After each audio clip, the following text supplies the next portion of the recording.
Hello friends, welcome back to the next lecture, that is lecture number 5 of the chapter Laws of Motion. अब तक हम लोगों ने torque couple पढ़ लिया इन लेक्चर नंबर 1. लेक्चर नंबर 2 में हम लोगों ने पढ़ा बैलेंसिंग कंडीशन एंड 3 तरह के अलग अलग टाइप के questions of centre of mass. Lecture number 3 में हमने पढ़ा law of conservation of linear momentum and उसको सॉल्व करने वाले अलग अलग एग्जाम्पल्स. एंड लेक्चर नंबर 4 में हम लोगों ने देखा about collision and different types of collision and coefficient of restitution. Now lecture number 3 जब हमने पढ़ा था तभी मैंने आपको वहाँ पर Newton's first law and Newton's third law भी बता दिया था, wherein मैंने आपको बताया कि न्यूटन्स फर्स्ट लॉ का सिंपल स्टेटमेंट होता है कि जब तक और जैसे ही किसी बॉडी पे फोर्स लगेगा, है ना, जैसे ही किसी बॉडी पे फोर्स लगेगा और जब तक वो फोर्स लगता रहेगा बॉडी एक्सेलरेट होता रहेगा. मतलब the body will start accelerating as long as and as soon as it experiences a force. इसका उल्टा मतलब ये होता है कि अगर फोर्स नहीं लगेगा तो बॉडी एक्सेलरेट नहीं होगा, और बॉडी एक्सेलरेट नहीं होगा मतलब बॉडी की वेलोसिटी चेंज नहीं होगी. बॉडी की वेलोसिटी चेंज नहीं होगी मतलब क्या, बॉडी अपना डायरेक्शन भी सेम रखेगा, बॉडी अपना स्पीड भी सेम रखेगा. And then we saw Newton's third law, every action has equal and opposite reaction and the reaction is instantaneous. Right, तो स्टेटमेंट ये हो जाएगा every action has equal and opposite and instantaneous reaction. ये था Newton's third law जो हमने पढ़ा. अब आज के लेक्चर में हम डिस्कस करने वाले हैं Newton's second law. And Newton's second law पढ़ने के बाद हम इसमें करेंगे ढेर सारे examples. I have the sheet, I have the अपने इंटरनल्स के जो क्वेश्चंस हैं, हम लोग बहुत सारे क्वेश्चंस आज डिस्कस करने वाले हैं. We are also going to discuss, a lot of variety of questions, okay, pulley questions and what not. Today, आज का जो lecture है, it is going to be very important. Make sure that you understand this lecture very nicely. Write down every content so that you can refer to them like in future whenever in need. ठीक है? Now, having said that, let's start with Newton's second law of motion. अब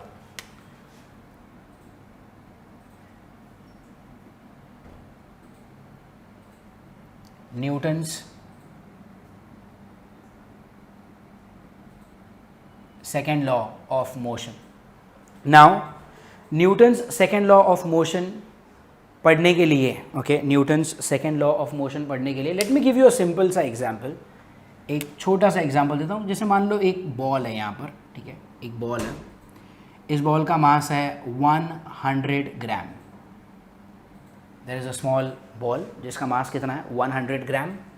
and इस ball को आपने फेंका with the speed of 5 metre per second, ठीक है, 5 metre per second. और यहाँ पर एक लड़का खड़ा है. तो जाहिर सी बात है अगर आपने बॉल फेंका इस लड़के पे तो इस लड़के को बॉल लगेगा, ठीक है. अब उसको बॉल लगेगा, हमें जानना है कि इस लड़के पे, ओके, इस लड़के पे कितना फोर्स लगा. आई रिपीट, मुझे ये जानना है कि इस लड़के पे कितना फोर्स लगा. तो मेरा पूरा कंप्लीट क्वेश्चन ये हो गया. Okay fine, let me not be so cruel on this boy.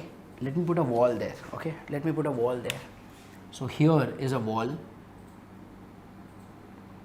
So then the ball is of 100 gram. It is thrown with the speed of 5 metre per second.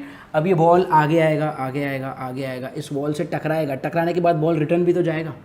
तो मान लो ball return आते वक्त भी तो उसका वेट 100 ग्राम्स ही रहने वाला है. राइट, क्वेश्चन क्या है कि रिटर्न भी वो कितनी स्पीड से आ रहा है, 5 मीटर पर सेकेंड की स्पीड से ही आ रहा है. रिटर्न भी वो कितने स्पीड से आया, 5 मीटर पर सेकेंड की स्पीड से ही वो रिटर्न भी आ रहा है. मुझे ये बोला गया है कि ball and the wall were in contact for 0.1 second. मतलब आप सोचो ना ज़रा, ये वॉल है, यहाँ से बॉल आपने फेंका, ये बॉल आया, आगे आया, टकराया और फिर रिटर्न गया.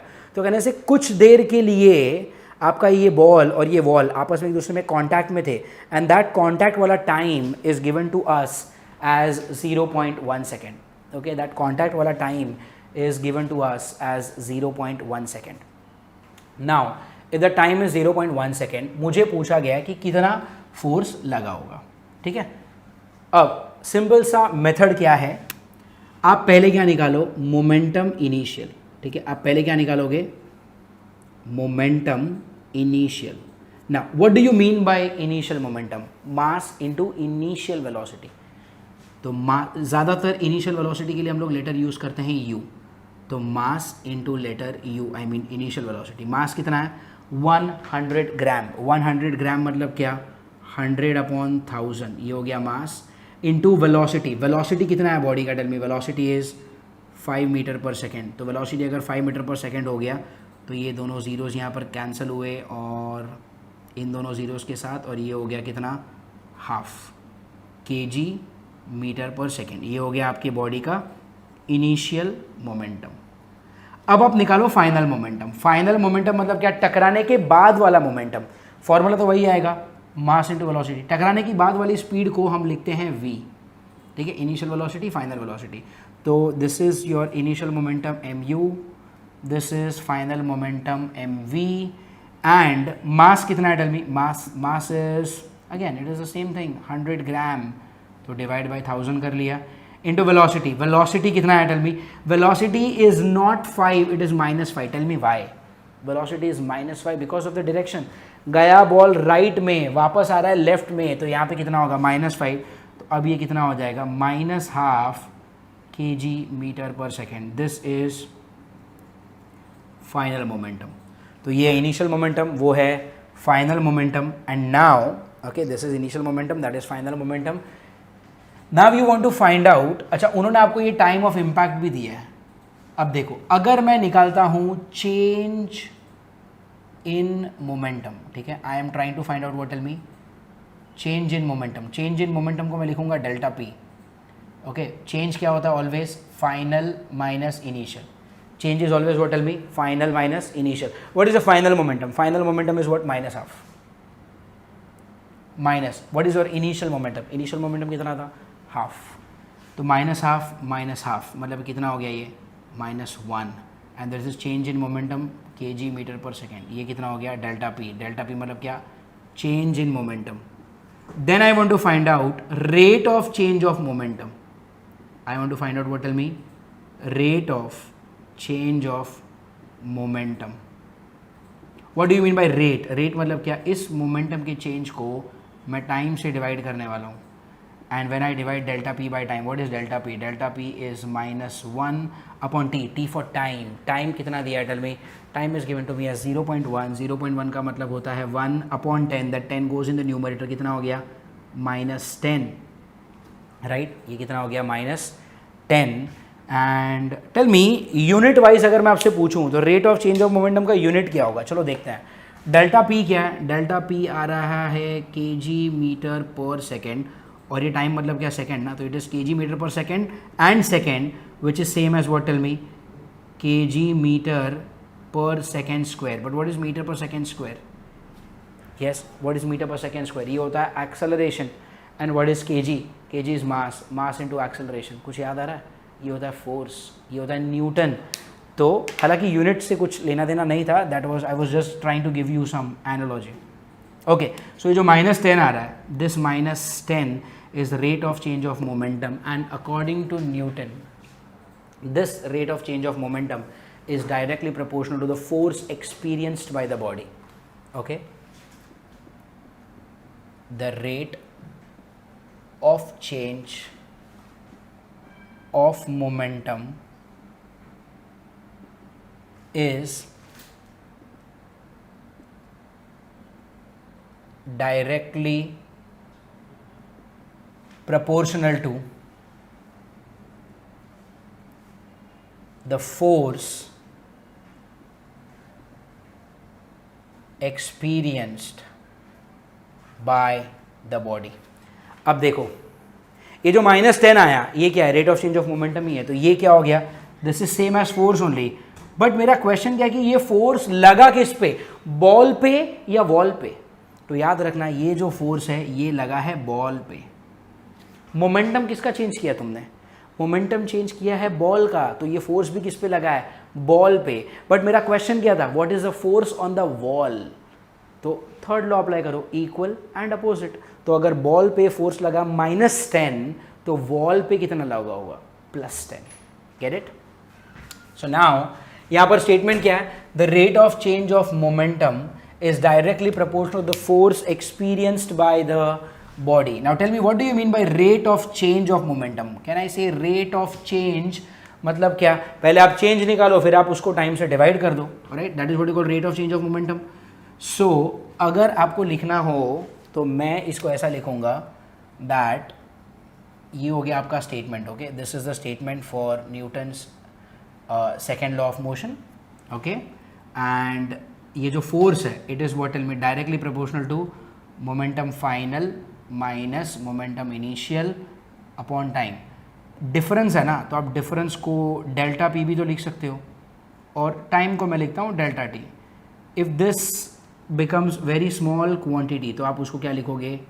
D P by D T, right? I am expecting आपको ये सब कुछ याद होगा. आई मीन ये सब कुछ आप लोगों के सामने पहले कभी ना कभी आया होगा, right? Delta P upon delta T can be written as D P by D T. Now if you remove the proportionality you have to put a constant. तो यहाँ पर मान लो आपका जो कांस्टेंट है that is K D P by D T, and then experimentally we found out कि ये जो के का वैल्यू है वो 1 आता है, एंड बिकॉज के का वैल्यू 1 आता है ये क्या बनेगा? F is equal to D P by D T, right? F is equal to what? Tell me. D P by D T. तो technically Newton second law of motion ये होता है, F is equal to what? Tell me. D P by D T is the Newton's second law of motion. And यहाँ पे लोग क्या करते हैं कि डी पी मतलब क्या? Momentum final minus initial upon time है ना. मोमेंटम फाइनल मतलब क्या? Mass into velocity final. Initial मतलब क्या? Mass into velocity initial upon time. And then you can take M common, तो अंदर क्या आएगा? v minus U upon T. But what is v minus U upon T? ये होता है acceleration. तो लोग अच्छा यहाँ पर क्या f, तो ये कितना हो गया? f equal to ma.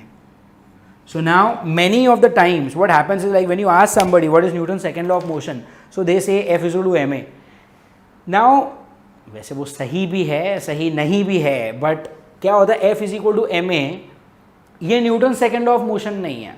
Newton second law of motion ये है F is equal to what? Tell me. dp by dt. Rate of change of momentum is equal to what? Tell me. Directly proportional to the force experienced by the body. F is equal to dp by dt. Actual Newton second law of motion वो है. हाँ, Newton second law of motion से ही derive किया जाता है क्या?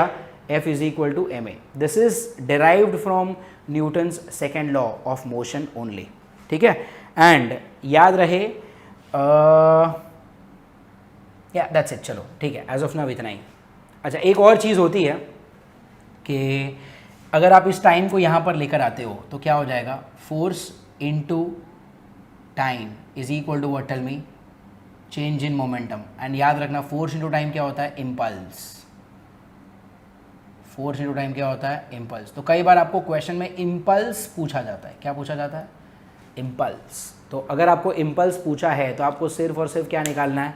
Change in momentum निकालना है. If they ask you impulse तो आपको सिर्फ क्या निकालना है? Change in momentum. कुछ क्वेश्चंस कर लेते हैं that will give you you know some confidence over such concepts. So Newton second law of motion, इसमें ज़्यादा कुछ है नहीं, ये सब कुछ आपने स्कूल लेवल पे करके ही आए हो, बट स्टिल. तो what is the statement? The statement is what? The rate of change of momentum of a body is what? Tell me. Directly proportional to the force experienced by the body. That is going to be your statement. F is equal to क्या हो जाएगा? Tell me. dp by dt. और अगर आपने time से multiply कर दिया तो कितना हो जाएगा? Impulse is equal to delta P. मतलब क्या? इम्पल्स इज इक्वल टू क्या? Change in momentum. ठीक है, इम्पल्स क्या हो जाएगा? Tell me. Change in momentum. Is that fine? Now let us have a look at few questions. जैसे कि we will do some easy questions. Yeah, question number 6. Okay, we will do some easy questions जैसे कि question number 6 and 7. Question number 6 and question number 7. It is on page number 49 in your theory notes. Question number 6 and question number 7. It says a ball of mass 100 gram hits a vertical wall with a velocity of 40 meter per second. A ball of mass 100 gram. A ball of mass 100 gram hits a vertical wall with a velocity of 40 meter per second. एक vertical wall है यहाँ पर और ये ball इस wall से टकराई with the speed of 40 meter per second. Fine. And rebounds with the half the speed, rebound with half the speed. अब देखो रीबाउंड करेगा तो भी बॉल का मास तो 100 ग्राम ही रहने वाला है ना, लेकिन रीबाउंड के वक्त उसकी स्पीड 40 की जगह पे कितनी हो गई है, 20 मीटर पर सेकेंड। इसको मैं क्या बोलूँगा, v। ओके, इसको मैं क्या बोलूँगा, v। उन्होंने ही बोला ना rebound with half the speed. If the collision last for 0.1 second, उन्होंने मुझे टाइम कितना दिया हुआ है, 0.1 सेकेंड के लिए ये कोलिजन लास्ट किया। आई मीन उतना बॉल और वॉल आपस में कॉन्टैक्ट में थे। Calculate the average force exerted by the wall on the ball. Tell me, उनको चाहिए फोर्स, हमें पता है फोर्स का फॉर्मूला क्या होता है, tell me, dp by dt, मतलब चेंज इन मोमेंटम, मतलब क्या, momentum final minus initial upon time. And what is momentum final, mass into velocity final minus mass into velocity initial upon time, right. This is going to be our format of solving, right. Now how much is the mass given, tell me, mass is given as what, tell me, 100 gram। 100 gram मतलब क्या, 100 upon 1000, 100 upon 1000 मतलब क्या, 1/10 into velocity। ये होता है final velocity. Final velocity कितना है, -20। Tell me why minus, minus because ball लग के रिटर्न आ रहा है, लेफ्ट में आ रहा है, तो यहाँ पर मैं क्या लिखूंगा, minus M for mass. Mass कितना है, 1/10 ही है, इंटू यू मतलब क्या, initial velocity. Initial velocity of the body is how much, tell me, 40 upon T मतलब टाइम। टाइम कितना दिया है, 0.1। 0.1 मतलब क्या, 1/10, राइट। 0.1 मतलब क्या होता है, 1/10। Fine. So now this zero gets cut, this zero gets cut, तो यहाँ पर कितना है, -2 -4, -2 इज व्हाट, टेल मी, -6, और रिटर्न आएगा ऊपर, कितना हो जाएगा, -60 न्यूटन। लेफ्ट में क्या है मेरे पास, फोर्स, तो फोर्स की वैल्यू क्या आ गई, tell me, -60 newton. I hope it's very very easy to understand, right. ऐसा ही तो एग्जाम्पल लेकर हमने स्टार्टिंग में सॉल्व किया था, Newton second law of motion जब पढ़ रहे थे तभी। आई एम एक्सपेक्टिंग कि आप उसको कनेक्ट कर पाए होंगे ये, ठीक है। Fine, so that was question number 6 for you. Okay, now let's go for the question number 7। Question number 7 reads, a ball of mass 200 gram is hit by a hockey stick. Okay, I am sorry, a ball of mass 200 gram is hit by a hockey stick giving it an impulse equal to 0.3 Newton second. Calculate the velocity with which the ball moves if it was initially at rest.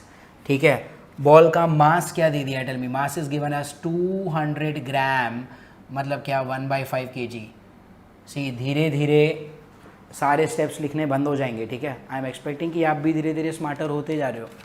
200 gram मतलब 200 upon 1000 मतलब कितना, 1/5 kg।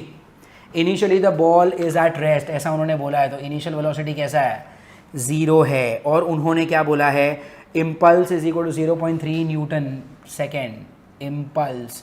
Impulse के लिए letter use होता है जे, ठीक है। तो J is given as what, tell me, 0.3 newton second.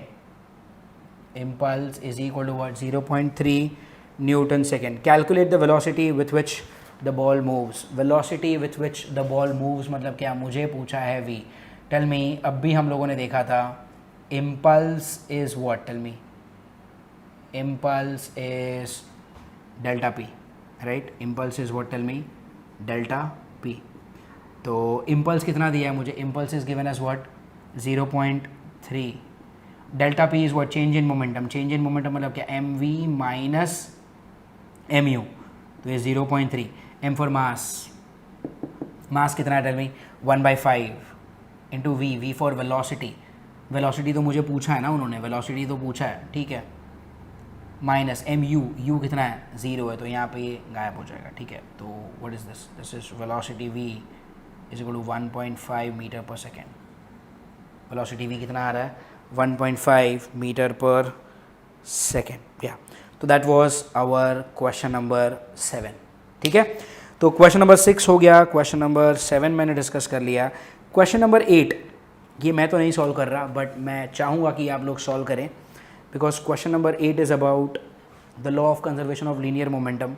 Bullet और गन वाला एक केस हमने डिस्कस किया था, mass of bullet into mass of, I mean mass of bullet into velocity of bullet is equal to mass of gun into velocity of gun. There was this question we solved, तो ये उसी का question है। मैं चाहूँगा कि आप लोग सॉल्व करेंगे क्वेश्चन नंबर 8 को, ठीक है। Now that was, these are the 2 simple questions that we had to discuss. You know from Newton's second law of motion.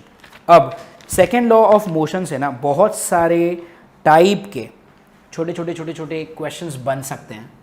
ठीक है, बहुत सारे टाइप के छोटे छोटे क्वेश्चंस बन सकते हैं. So I want to discuss you know all those types with you. ठीक है, तो पहले तो हम लोगों ने सेकेंड लॉ ऑफ मोशन में अब तक क्या डिराइव कर लिया है. आइए let's make you know the list of all such things. जैसे कि ये पहले हम लोगों ने देखा that F is equal to what, tell me, dp by dt. ये होता है सेकेंड लॉ. dp को आप ऐसा भी लिख सकते हो definitely, mv minus mu upon t. Correct. फिर आप F को लिख सकते हो ma. करेक्ट. देन अब देखते हैं नया कौन से टाइप से आप लिख सकते हो. एक ऐसा क्वेश्चन आता है, ठीक है, एक एक्स्ट्रा क्वेश्चन करते हैं हम.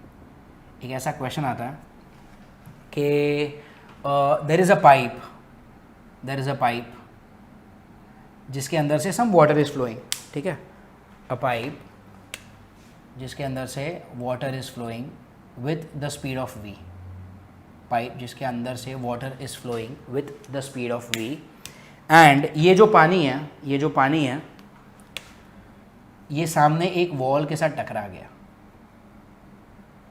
यहाँ से ऐसा पानी निकला और ये सामने वॉल पे टकराया. ये पानी निकला और ये वॉल पे टकराया. ये वॉल पे टकराया. तो जाहिर सी बात है जब पानी निकल के वॉल पे टकराएगा तो वॉल पे जब ये टकराएगा तो वॉल पे बहुत सारा फोर्स डालेगा. Our question is what is the force experienced by this wall. I repeat, our question is what is the force experienced by the wall. ऐसे टाइप के क्वेश्चन आता है. We will start with that thing only. F is equal to what, tell me. F is equal to mv minus mu upon t.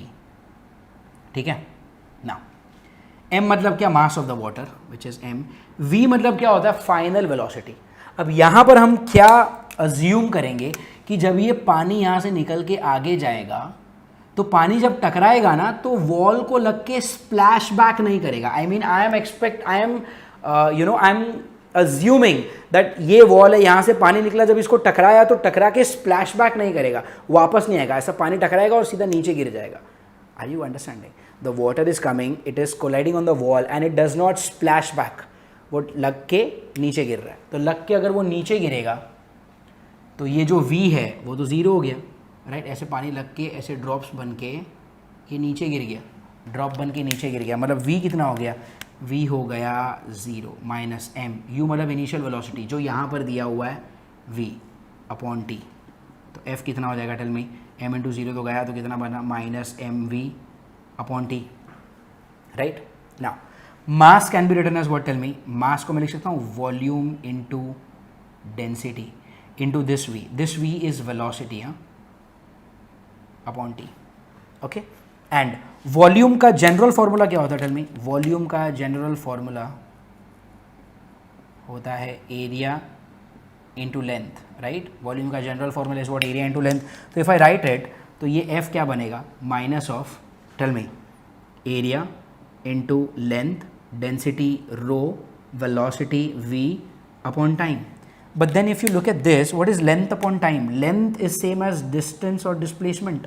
तो this has become what? Displacement upon time. Displacement upon time क्या होता है, velocity.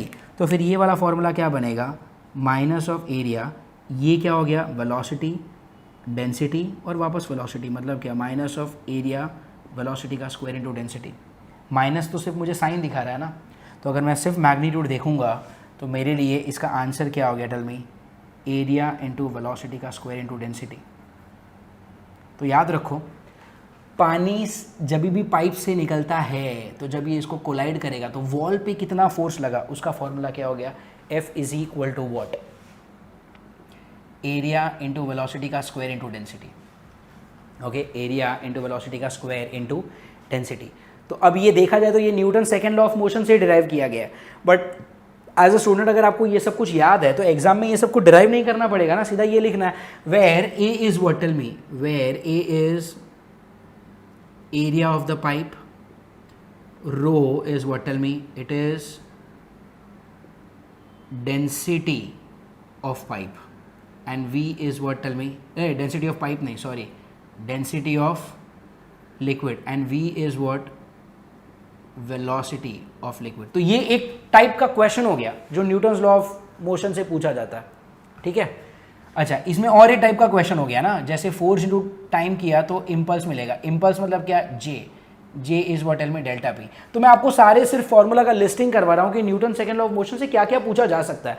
एक तो direct ही question पूछ लेंगे कि आपको मास दे दिया है, final velocity, initial velocity, time of impact दे दिया, तो आपने सीधा वैल्यू रखा, यहाँ पे एफ मिल गया। दूसरा क्या कि आपको ये पूछा गया कि what is impulse, impulse is what, tell me, J which is equal to what, delta P. And एक होता है F is equal to M A. इतना सिंपल क्वेश्चन तो पूछेंगे नहीं कि मास दे दिया, एक्सेलरेशन दे दिया, फोर्स पूछेंगे, इतना तो ये लोग करेंगे नहीं। Second, F is what, tell me, area into velocity का स्क्वायर इंटू डेंसिटी। ये वाला क्वेश्चन यूज़ करना है जब भी ये पाइप वाला क्वेश्चन आएगा तब यूज़ करना है। Second type of question, you know, एक ऐसा क्वेश्चन आता है कि चलो ये भी देख लेते हैं। सेकेंड टाइप ऑफ क्वेश्चन जो नहीं, सेकेंड टाइप नहीं, सॉरी, थर्ड, फोर्थ टाइप का क्वेश्चन ऐसा आता है कि फोर्थ टाइप ऑफ क्वेश्चन ऐसा आता है कि for example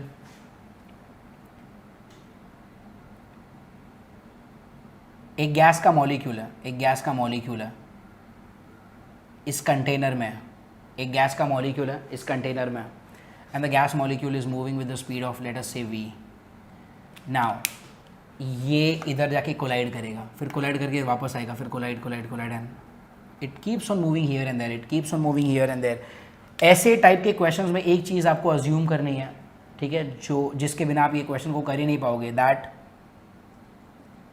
collision of gas molecules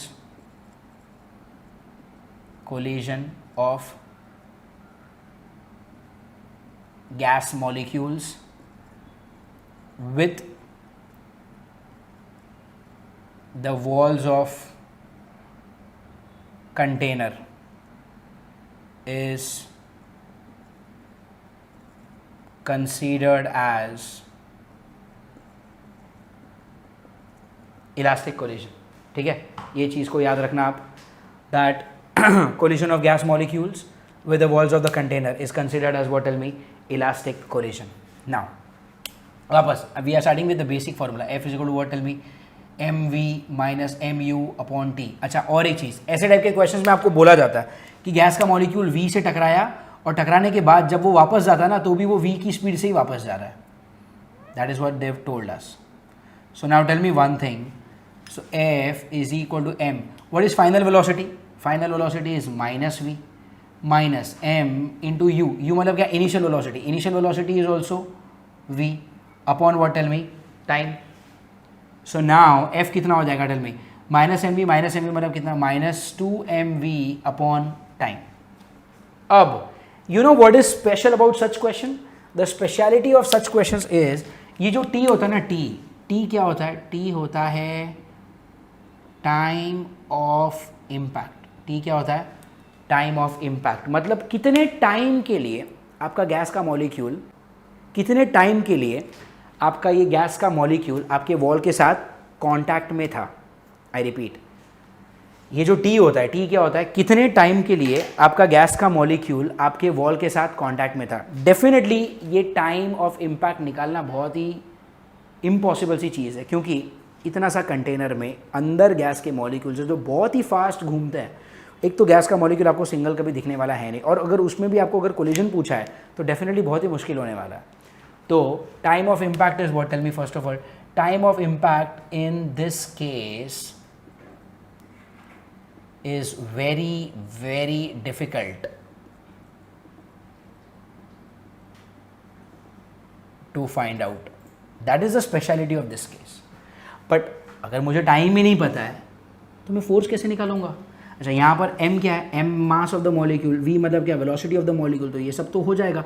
time अगर नहीं पता तो मैं करूँ क्या, तो फिर आप क्या करते हो, you will write f is equal to, पहले तो आप लिख लो -2mv, और ये जो टाइम है उसको अलग से लिखो 1/t। नाउ आप लोगों ने पढ़ा होगा 1/टाइम इज फ्रीक्वेंसी।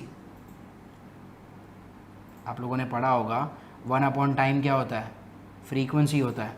तो अब मैं इस 1/टाइम को लिखूंगा फ्रीक्वेंसी, और जब आप उसको लिखोगे फ्रीक्वेंसी, आपका फॉर्मूला बनेगा f is equal to -2mv। Frequency के लिए आप लेटर f यूज़ कर सकते हो, लेटर n यूज़ कर सकते हो, जो भी आपकी मर्ज़ी। तो ये अगर आपने मैग्नीट्यूड अगर आपने सिर्फ लिखा तो कितना हो जाएगा, f is equal to 2mvf। Okay, f is equal to 2mvf। तो अगर मैंने इसको यहाँ पे डाला तो एक नया टाइप का न्यूटन्स लॉ का क्वेश्चन हो गया। f इज इक्वल टू क्या डाल में 2mvf, वेयर m क्या होता है, m होता है mass of the gas molecule, v क्या होता है velocity of the gas molecule, and f क्या होता है, f होता है फ्रीक्वेंसी ऑफ कोलिजन। f क्या होता है tell me, frequency of collision. Frequency of collision का मतलब क्या, एक सेकेंड में कितने मॉलिक्यूल्स इस वॉल से टकराए, राइट, एक सेकेंड में कितने मॉलिक्यूल्स उस वॉल से टकराए, that is frequency of collision. तो ये कहने के लिए तो 4 अलग अलग फॉर्मूले हैं, but there is only one concept that we have used in every case. f is equal to what, mv minus mu upon t, या फिर एक f इक्वल टू ma बोलो, या फिर g is equal to delta p बोलो, f is equal to a rho v square, and then this f is equal to what, tell me, 2mvf. All these are the same formulae, I mean no, not the same formulae, but the same concept that we are learning, and everything comes under what, tell me, Newton's laws of motion. ठीक है, everything comes under what, tell me, Newton's laws of motion. Now ये हो गया अपना type 4। अच्छा, एक और type के क्वेश्चन आते हैं which is again very important and very interesting. ठीक है, अब देखो अपने नोट्स में ना होमवर्क सेक्शन में तो एटलीस्ट इन दोनों पे कोई क्वेश्चन नहीं है। इस पे आपको एक क्वेश्चन मिलेगा क्लास वर्क सेक्शन में which is solved, so that I would want कि आप लोग एक बार इसको गो थ्रू कर लेना। एरिया इंटू वेलोसिटी का स्क्वायर इंटू डेंसिटी पे there is this one concept that you can find out, अपने बुक में ये मिलेगा आपको क्वेश्चन। इस पे आपको क्वेश्चन मिलेगा जब आप मार्वल की बुक सॉल्व करोगे, तब आपको क्वेश्चन मिलेंगे इसके ऊपर भी। ठीक है, तो ये हो गया टाइप 3 एंड टाइप 4।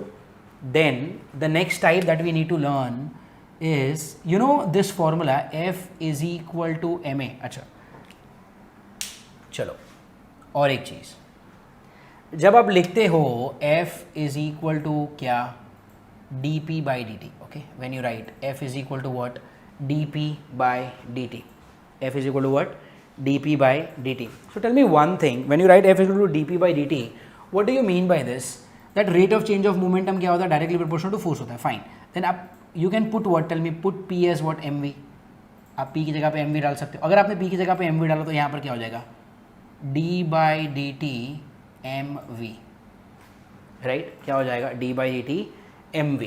अब यहां से there are 2 cases possible. Case 1, when mass is constant and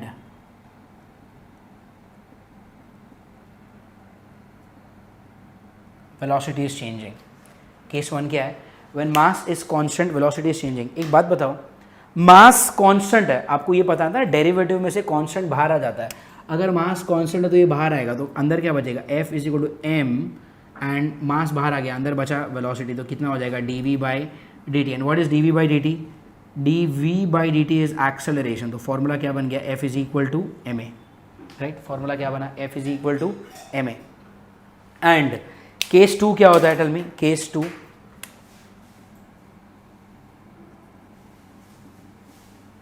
case 2 क्या होता है, केस 2 होता है when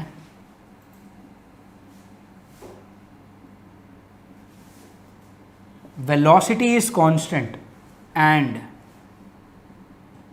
mass is changing. When velocity is constant and mass is changing. अब इसका मतलब क्या है, फॉर एग्जाम्पल जैसे रॉकेट होता है, रॉकेट जब आप लॉन्च करते हो, rocket has a lot of fuel, rocket को बहुत ही ऊपर भेजना होता है, तो उसके अंदर बहुत सारा फ्यूल होता है। जब आप इस रॉकेट को लॉन्च करते हो, रॉकेट तो ऊपर ऊपर धीरे धीरे जा रहा है, लेकिन उसके अंदर जो गैस है, उसका जो धुआं है, वो जल के बाहर आ रहा है। तो जैसे जैसे फ्यूल जलता रहेगा, जैसे जैसे फ्यूल अंदर का पेट्रोल डीजल जो भी है, जैसे जैसे वो यूज़ होता जाएगा, कहना इसे आपका रॉकेट हल्का होता जाएगा। मतलब क्या, रॉकेट का जो मास है वो क्या हो रहा है, चेंज हो रहा है, एंड जब रॉकेट का मास चेंज हो रहा है तो अब आप उसको डेरिवेटिव से बाहर नहीं निकाल सकते। बट रॉकेट का क्या कांस्टेंट होता है? वेलोसिटी कांस्टेंट होता है। तो अगर वेलोसिटी कांस्टेंट है तो आपके लिए फॉर्मूला क्या बन गया? F is equal to V dm/dt। Formula क्या बना? F is equal to V dm/dt। तो ये और एक फॉर्मूला आ गया। तो remember this formula, F equal to ma वाला जो फॉर्मूला होता है ना, F इक्वल टू ma वाला फॉर्मूला जो मैंने यहाँ पर लिखा है, ये सिर्फ और सिर्फ कब यूज़ किया जा सकता है? ये तब यूज़ किया जा सकता है व्हेन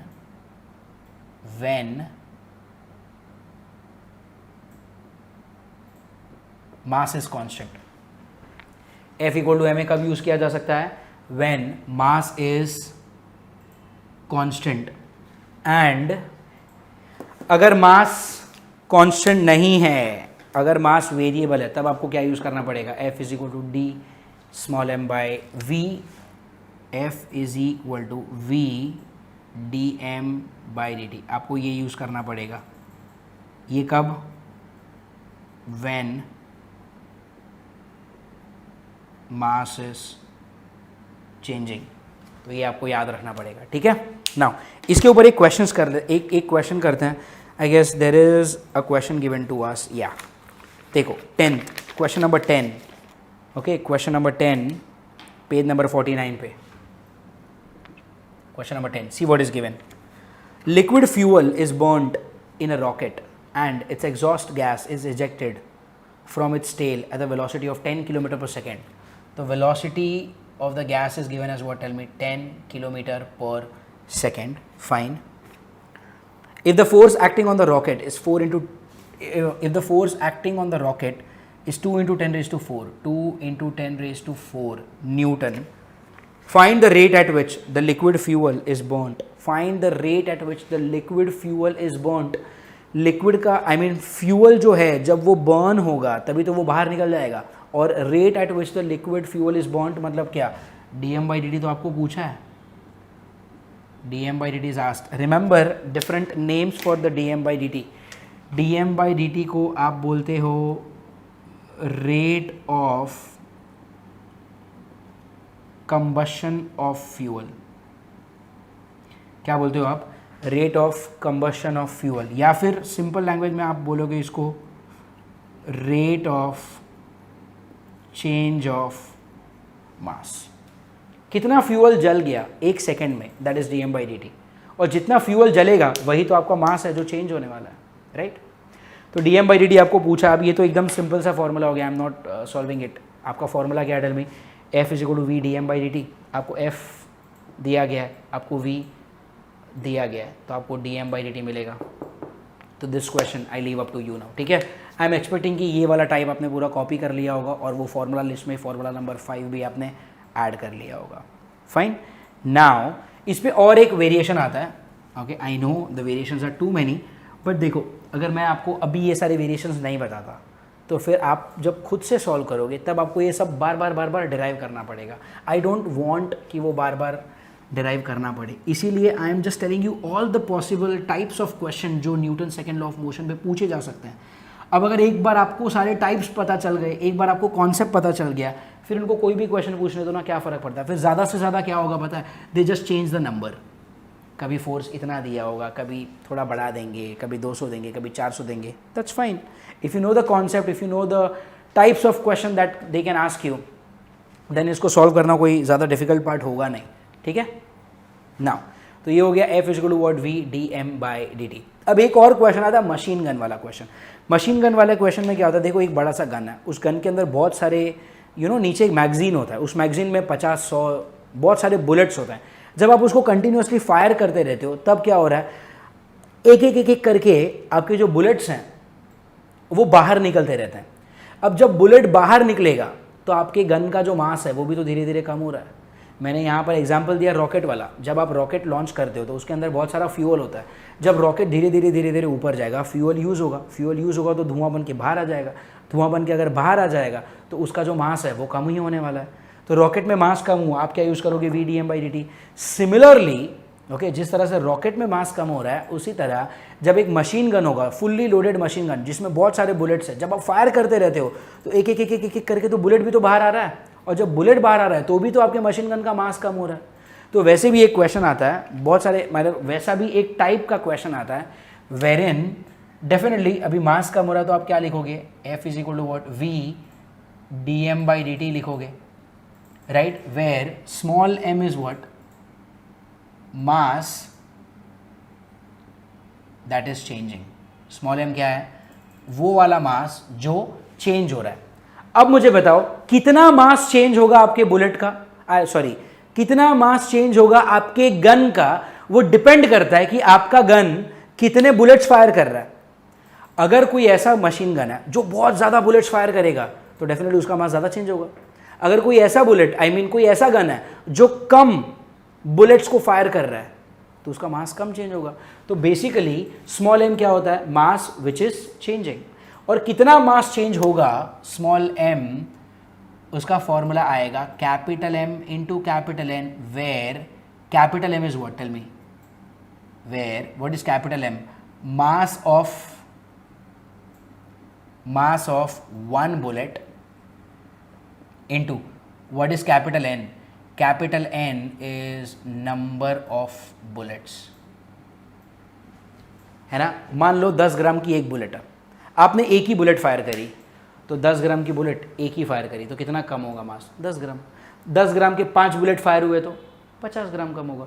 10 ग्राम के 10 बुलेट फायर हुए तो 100 ग्राम कम होगा। Are you understanding? तो कितना मास कम होगा वो डिपेंड करता है कि आपके एक बुलेट का मास कितना है और आप कितने बुलेट्स फायर कर रहे हो। तो स्मॉल m को मैं क्या लिख सकता हूँ, capital M into capital N, where capital M is what, tell me, mass of one bullet, and capital N is what, tell me, number of bullets. तो अगर आपने स्मॉल m की जगह पे ये वाला वैल्यू डाल दिया तो फिर यहाँ पर क्या हो जाएगा, tell me, F is equal to V D, small m की जगह पे क्या आएगा, tell me, capital M capital N by dt। तो आपका f कितना हो गया, टेल मी, अच्छा, what is capital M? Capital M होता है mass of one bullet. Can I say mass of every bullet? Mass of bullet तो constant ही रहेगा ना, अरे बुलेट का मास नहीं बदलता यार। तो आपका जो कैपिटल M है वो भी बाहर आ जाएगा डेरिवेटिव से, तो क्या बना, Vm, और अंदर क्या आ गया, dn बाय dt। तो और एक फॉर्मूला बन गया Vm dn by dt, where dn by dt इस पूरे टर्म का मतलब होगा number of bullets fired per second. देखो ना, number of bullets fired per second, मतलब एक सेकेंड में कितने बुलेट चल रहे हैं, ये वो हो जाएगा dn बाई dt। तो और एक फॉर्मूला हो गया, दैट इज फॉर्मूला नंबर 6। आप यहाँ पर मैंने 5th फॉर्मूला लिखा है, 6th फॉर्मूला आप खुद से ऐड कर लो।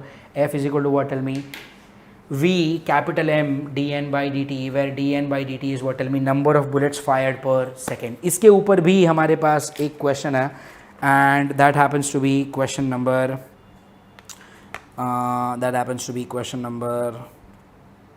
9. That happens to be question number 9. A machine gun fires 120 bullets per minute. 120 bullets per minute.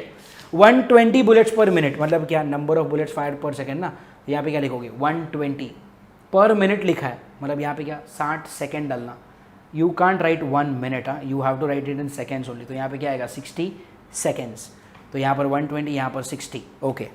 फिर उन्होंने क्या बोला, if the mass of each bullet is 10 ग्राम, 10 ग्राम मतलब मास आपको दिया है, इसको केजी में करके डालो इधर। And the major velocity of the bullet is 800, मतलब ये वाली वेलोसिटी दी है आपको। Find the recoil force on the machine gun. Machine gun पे कितना बैकवर्ड फोर्स लगेगा वो आपको पूछा है। F is equal to V capital M dn by dt। I hope you are understanding all types of questions जो आपको Newton second law of motion से पूछे जा सकते हैं, ठीक है। I am trying my best to cover all the similar questions, ठीक है, बट फिर भी कुछ ना कुछ क्वेश्चंस रह जाएंगे। तो definitely this is the homework section, तो आपको खुद से ट्राई करना है, ठीक है। बट फिर भी हम लोग कुछ ना कुछ क्वेश्चन, ज़्यादातर क्वेश्चन तो डिराइव डिस्कस हो ही जा रहे हैं, ठीक है। फिर थोड़े बहुत अगर क्वेश्चन रह गए तो खुद से ट्राई कर लेना, जब भी हम लोग जूम में मिलेंगे।